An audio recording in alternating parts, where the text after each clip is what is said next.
तो प्यारे विद्यार्थियों नमस्कार, स्वागत है आप सभी का एक और नए वीडियो में। तो कक्षा 10वीं की त्रैमासिक परीक्षाएं बहुत ही जल्दी आयोजित होने वाली है। तो ऐसे में आपके मन में ये सवाल जरूर उठ रहा होगा कि कक्षा 10वीं में हमारा कितना सिलेबस पूछा जाएगा। जी हाँ प्यारे विद्यार्थियों, आज मैं आपको त्रैमासिक परीक्षा वर्ष 2023-24 की परीक्षा में आने वाले पार्ट यानी कि सिलेबस के बारे में बताने वाला हूँ। आज हम ये जानेंगे कि आपकी त्रैमासिक परीक्षा में कितना सिलेबस आपसे परीक्षाओं में पूछा जाएगा। देखिएगा प्यारे विद्यार्थियों, यहाँ पर आज हम हिंदी विषय का सिलेबस जानने वाले हैं, मगर मैंने कक्षा 10वीं के सभी विषयों के ऊपर वीडियो बना के डाल दिए हैं, जिनकी लिंक मैंने डिस्क्रिप्शन बॉक्स में दे रखी है। आपको जिस विषय का भी सिलेबस जानना हो, यहाँ पर डिस्क्रिप्शन बॉक्स में आपको लिंक मिल जाएगी। उस लिंक के ऊपर क्लिक करके आप लोग अपनी त्रैमासिक परीक्षा के सिलेबस को नोट कर लें। तो चलिए जानते हैं कि त्रैमासिक परीक्षा वर्ष 2023-24 कक्षा 10वीं हिंदी विषय में कितना सिलेबस आपसे परीक्षा में पूछा जाएगा। तो चलिए जानते हैं कि आपकी त्रैमासिक परीक्षा कक्षा 10वीं हिंदी विषय में कितना सिलेबस आपकी त्रैमासिक परीक्षाओं में पूछा जा रहा है। प्यारे विद्यार्थियों, एकमात्र इसी चैनल पर आपको त्रैमासिक, अर्धवार्षिक और सभी प्रकार की परीक्षाओं के संबंध में महत्वपूर्ण जानकारियाँ हमारे द्वारा दी जाती रही है। तो इसलिए आप सभी लोग हमारे यूट्यूब चैनल को सब्सक्राइब जरूर कर लें, ताकि आप सभी की तैयारी भी अच्छे से हो सके। तो चलिएगा अब आगे बढ़ते हैं और समझते हैं कि त्रैमासिक परीक्षा वर्ष 2023-24 कक्षा 10वीं हिंदी विषय में कितना सिलेबस पूछा जाएगा। तो प्यारे विद्यार्थियों, ये रहा आपकी त्रैमासिक परीक्षा वर्ष 2023-24 कक्षा 10वीं हिंदी विषय का सिलेबस। आप सभी लोग यहाँ से इसको नोट कर लें। तो देखिएगा, आपकी जो फर्स्ट पुस्तक है जिसका कि नाम क्षितिज भाग 2 है, इसको हमने 2 भागों में बांटा है, काव्यखंड और गद्यखंड।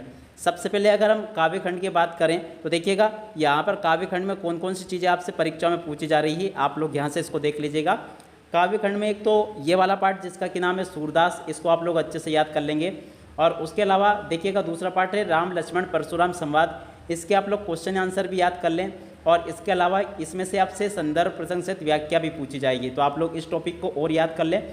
उसके अलावा अध्याय 3 है इसी का, आत्मकथ्य, जिसके लेखक जयशंकर प्रसाद है, इसको भी आप लोगों को याद कर लेना है। इसके अलावा चौथे पार्ट में उत्साह और अट नहीं रही है, 2 कविताएँ हैं, तो खासकर आप लोगों को ध्यान देना चाहिए यहाँ पर कि काव्यखंड में से आपको कौन कौन से पार्ट याद करने हैं। इसके अलावा आप आ जाते हैं गद्यखंड पर। तो गद्यखंड में एक पार्ट है जिसका कि नाम है नेताजी का चश्मा। आप लोग इस पार्ट के प्रश्नोत्तर भी याद कर लें और इसमें से 1-2 व्याख्या भी आप लोग करना सीख लें।